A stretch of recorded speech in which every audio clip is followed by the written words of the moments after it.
Imagine a situation where you are hundreds of kilometers deep inside enemy territory. You have no artillery support, no supply lines, and no possibility for a quick evacuation. Around you stretches only an untouched and treacherous Arctic wilderness, which thousands of enemy soldiers are currently combing through. This extreme and unforgiving environment was everyday life for Finland's most secretive men. They were the headquarters' long-range patrolmen. When the Continuation War broke out in the summer of 1941, the Finnish military leadership faced a major problem.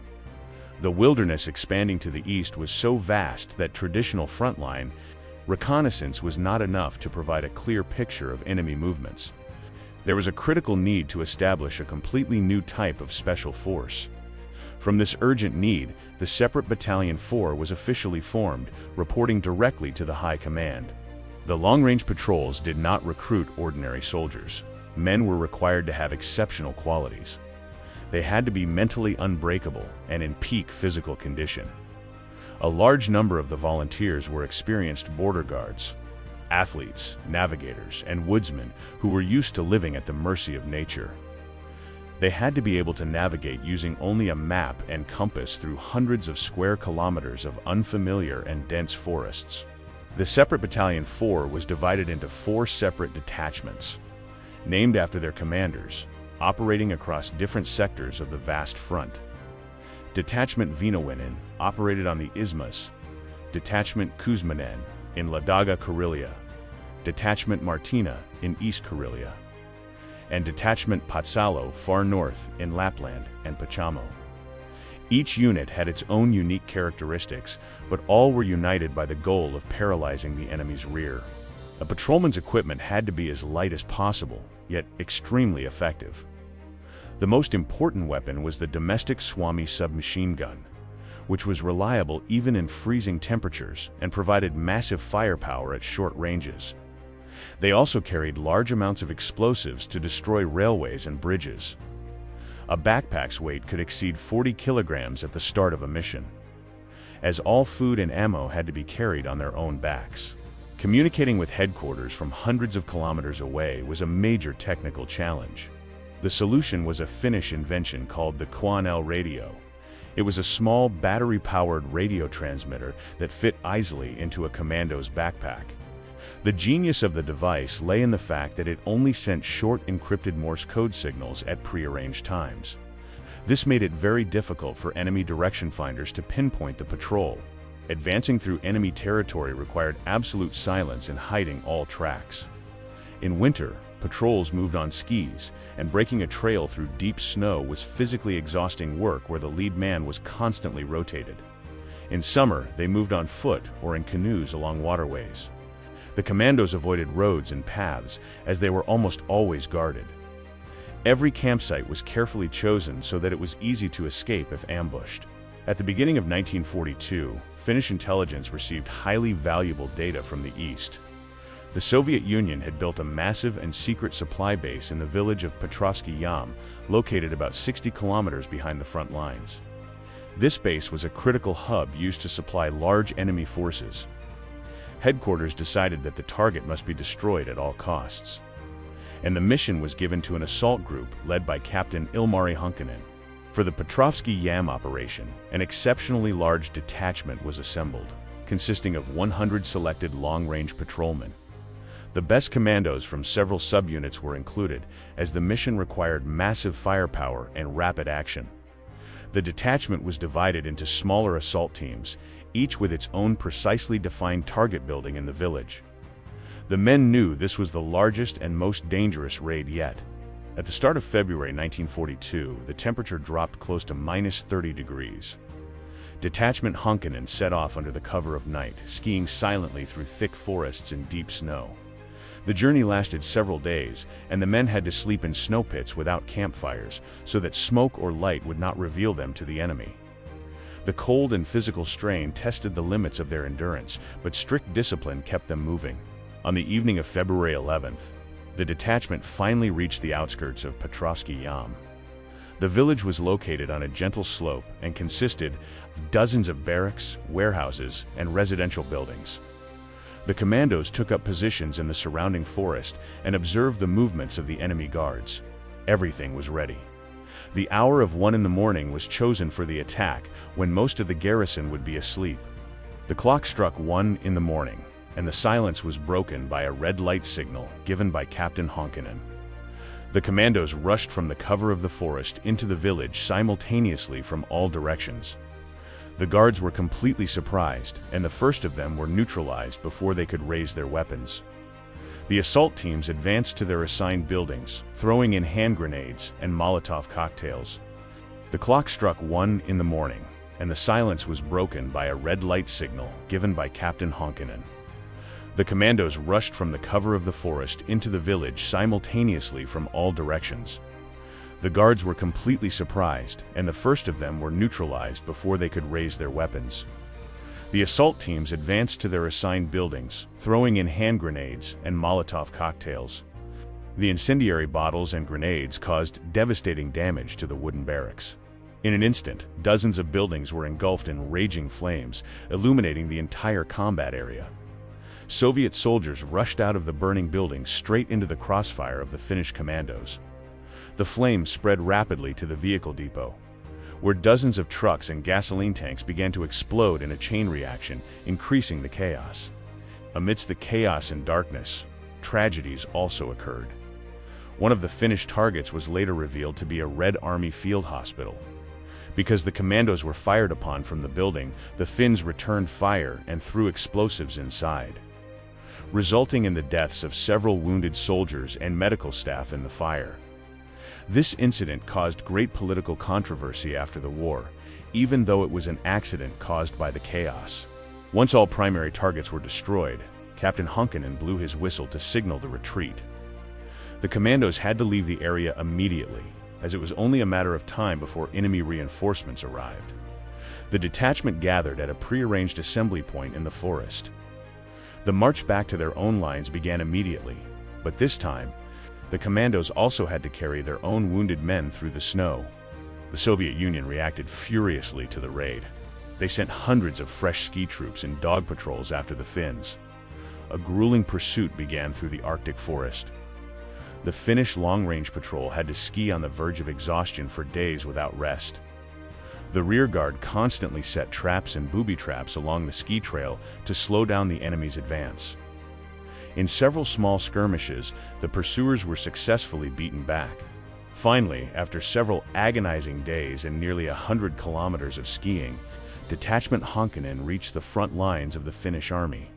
The men were dead tired, frostbitten, and starving, but the mission was accomplished.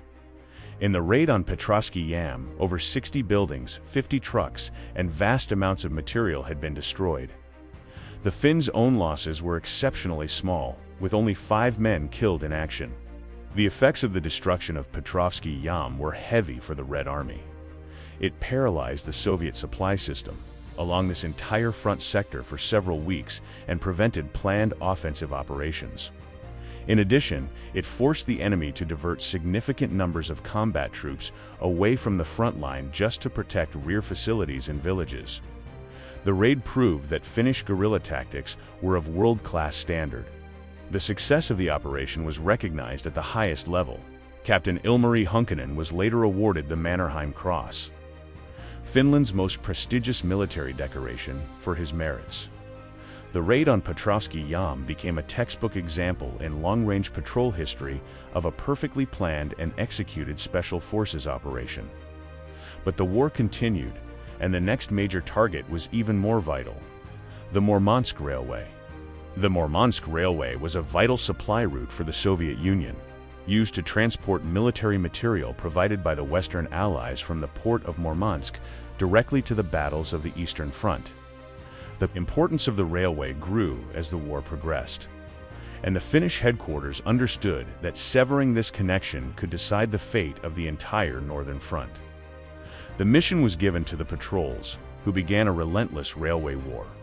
Destroying the Murmansk Railway was no easy task. The Soviet Union had deployed tens of thousands of soldiers, watchtowers, fortified bunkers, and constantly patrolling assets along the tracks. Armored trains equipped with heavy weapons also moved along the line. The Finnish long-range patrols had to approach the target with extreme caution, as even the smallest mistake or sound in the wilderness could alert the guards within seconds. Instead of open assaults, the Finns utilized cunning and advanced mines. One of the most frequently used was a Finnish invention, a railway mine triggered by pressure or a tripwire. The mine was secretly dug beneath the tracks into the ballast so skillfully that it could not be detected from the surface. When a heavily loaded military train drove over the mine, its immense weight triggered explosives, derailing the train with devastating force.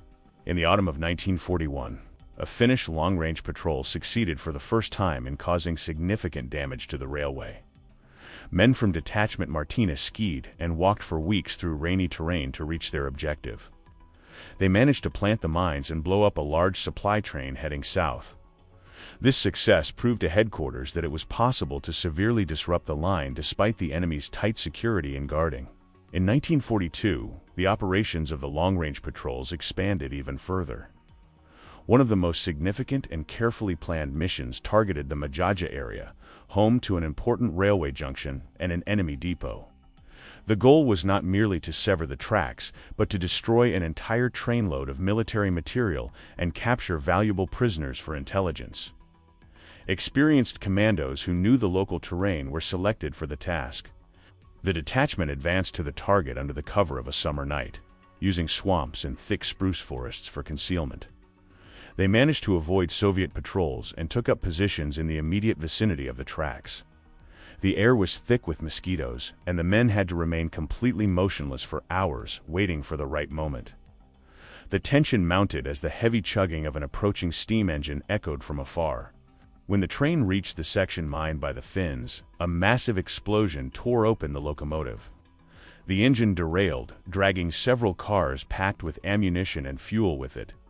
Tremendous explosions lit up the night as shrapnel flew in all directions.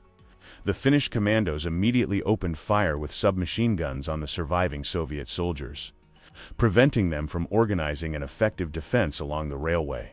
In the heat of the battle, the Finns managed to achieve one of the primary goals of the operation. They captured 2 Soviet officers and a translator who had been traveling on the train. These prisoners were vital as they carried secret documents and information regarding upcoming Red Army movements. However, retreating with prisoners was significantly slower and more hazardous than escaping light and unencumbered.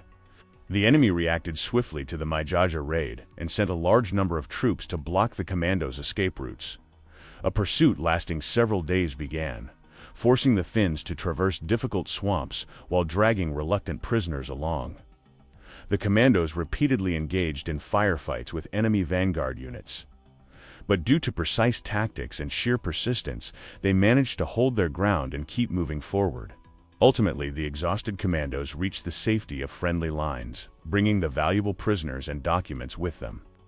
Operation Majaja was considered a major victory by headquarters. Information obtained from the prisoners revealed new Red Army offensive plans, allowing the Finnish army to better prepare for upcoming battles. This proved that long-range patrols were not just destructive assault units, but vital intelligence gatherers. When winter arrived, the railway war changed its form. The commandos utilized snowy conditions and lessons from the winter war by moving on skis in absolute silence. White snowsuits provided perfect camouflage in open swamp areas and near the railway. However, the freezing temperatures posed their own challenges, as weapon oils could solidify, and frostbitten fingers made handling and installing sensitive mine fuses in the dark difficult. Severing the Murmansk railway was also crucial for the German troops operating in northern Finland. Consequently, Finnish long-range patrols cooperated closely with German intelligence organizations. The Germans supplied the Finns with new explosives and aerial photographs of targets along the line, while the Finns provided the Germans with invaluable terrain intelligence and movements of Soviet troops, which the Germans struggled to gather.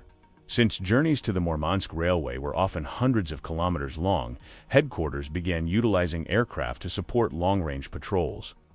German and Finnish floatplanes transported commandos to lakes deep inside enemy territory and picked them up after operations. This significantly shortened hazardous march times and enabled strikes on targets that had previously been out of reach on foot. The Soviet Union quickly learned the Finnish tactics and established special repair trains and crews along the line. When a train derailed, repairers were dispatched immediately, and the track was often fixed within hours. The Finns countered this by planting time-delayed bombs and secondary mines that exploded only while repair work was underway. This made repairing the tracks an extremely terrifying and hazardous job. In summer, the terrain transformed into a green hell. Swarms of mosquitoes, black flies, and horseflies plagued the commandos incessantly. The men could not use mosquito coils or repellents, as their strong scent would reveal the patrol to enemy dogs. They had to learn to endure constant itching and bites while remaining completely silent. Furthermore, bright summer nights made movement difficult, as there was no cover of darkness. The persistent operations of the long-range patrols bore fruit. Between 1941 and 1944, the Murmansk Railway was severed hundreds of times. Although the disruptions were often brief, their cumulative effects were massive.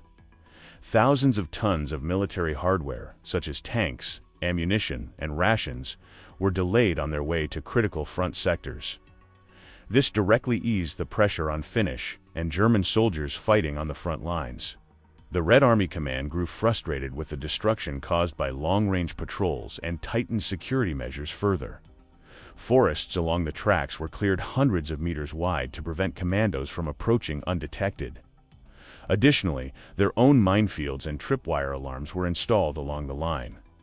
This made patrol operations extremely dangerous during the final phases of the war, resulting in heavy pre-target battles. Many long-range patrolmen performed feats on the railway that bordered on superhuman. They could carry dozens of kilograms of explosives on their backs for hundreds of kilometers, install a mine in seconds under the nose of an enemy patrol, and vanish back into the wilderness without a trace. These men trusted each other completely. As a mistake made on the tracks jeopardized not only one's own life, but the success of the entire group. In the summer of 1944, when the Soviet Union launched its major offensive, the importance of the Murmansk Railway peaked. Long-range patrols were dispatched to the tracks for final, desperate strikes to slow down enemy reinforcements. Although the Red Army's superiority was overwhelming, the commandos managed to sever the line in several places once more. These were among the last major operations of Separate Battalion 4 before the armistice. The war fought on the Murmansk Railway was a unique chapter in world military history. It demonstrated how a small, yet highly motivated and skilled special force can disrupt a superpower's strategic logistics under harsh conditions. The long-range patrol strikes left a permanent mark on Finnish military doctrine, and lessons learned there regarding concealed movement and mining are still utilized in the training of modern special forces. The story of long-range patrols is not just a series of successful attacks. It is also a tale of ultimate survival in situations where the human physique and psyche are pushed to the very brink of death. In the spring of 1944, as the war neared its final phases, one of the most unbelievable and discussed survival stories in military history occurred. At the center of this tale was a young Finnish patrolman named Aimo Koivunen. In March 1944, the headquarters long-range patrol group, which Koivunen belonged to, was sent on a demanding reconnaissance mission deep into the Kandalaksha sector east of northern Finland. The purpose was to observe Soviet troop movements and warn of offensive preparations. Conditions were typically freezing, with severe frost and deep snow. Koivunen served as the patrol's medic and supply man, which brought him a heavy responsibility. Koivunen was responsible for the entire patrol's shared supply of pervitin. Pervitin was a German methamphetamine-based wartime stimulant distributed to special forces to combat extreme exhaustion and hunger. The drug was strictly meant to be taken one pill at a time and only with a superior's permission, as the substance was a potent narcotic causing severe side effects.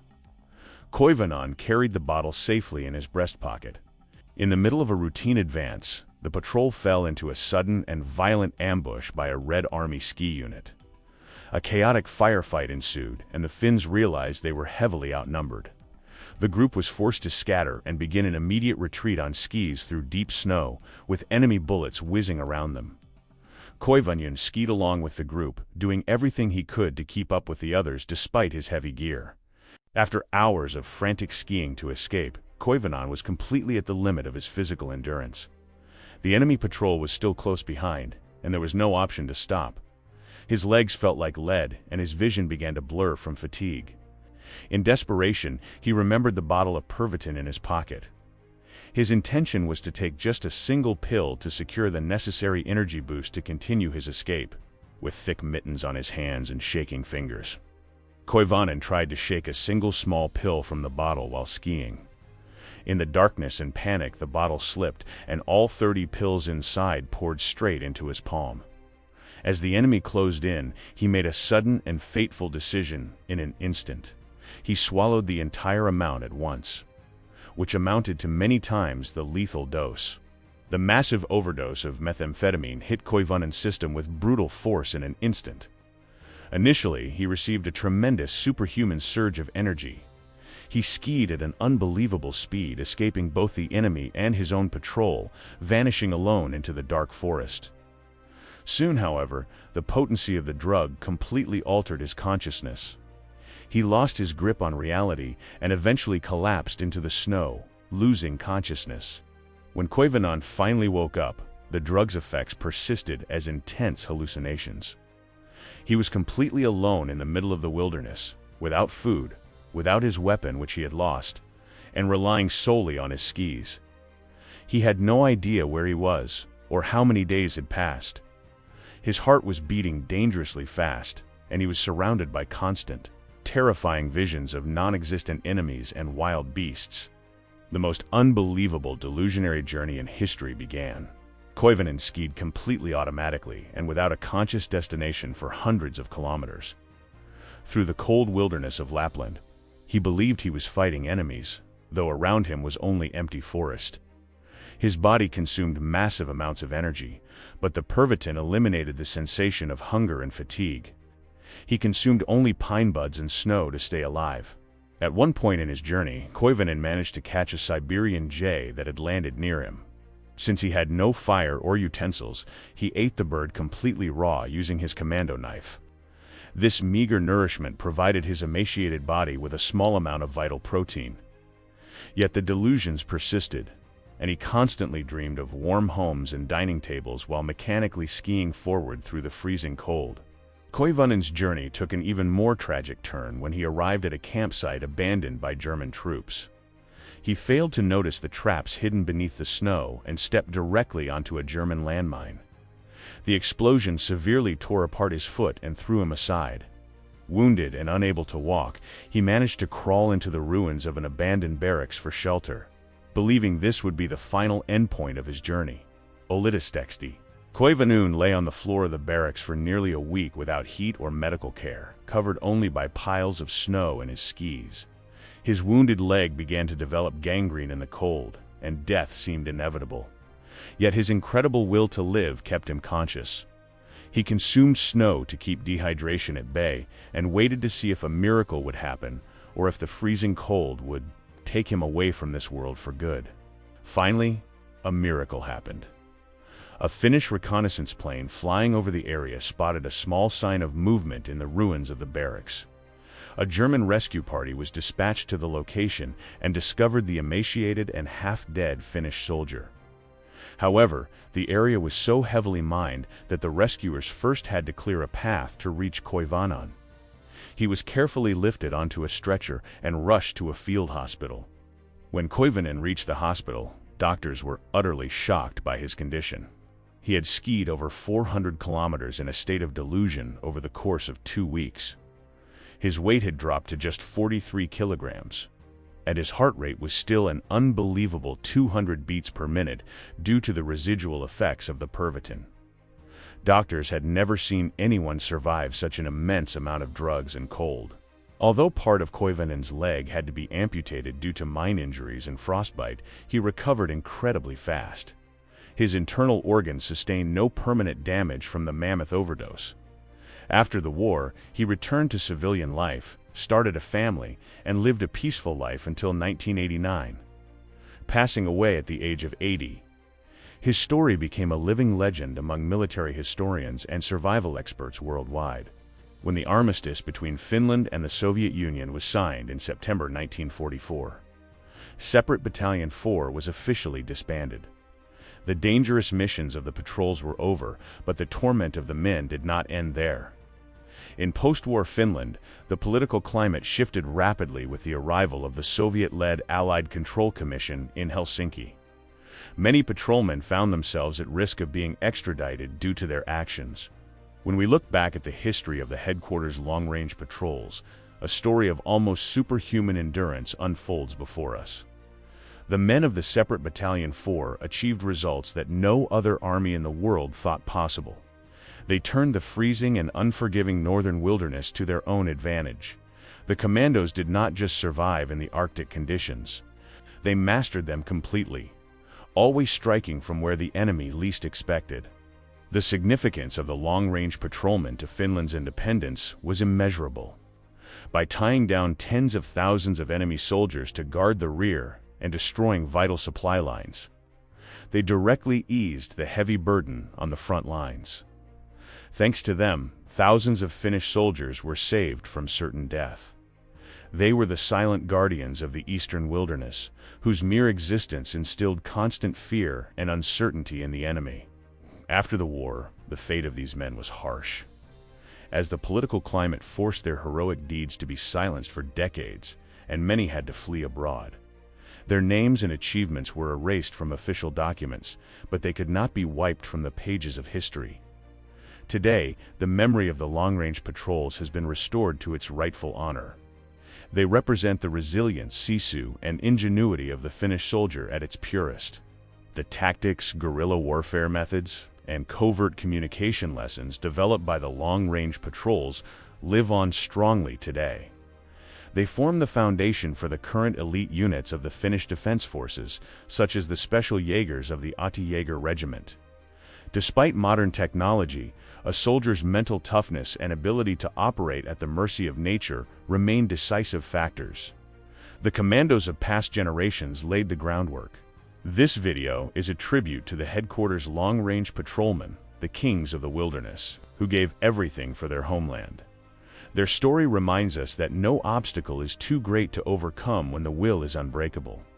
Thank you for watching this long documentary on Finnish military history. If you want to honor the memory of the veterans and see more videos like this, please subscribe to the channel, hit like, and share your thoughts below.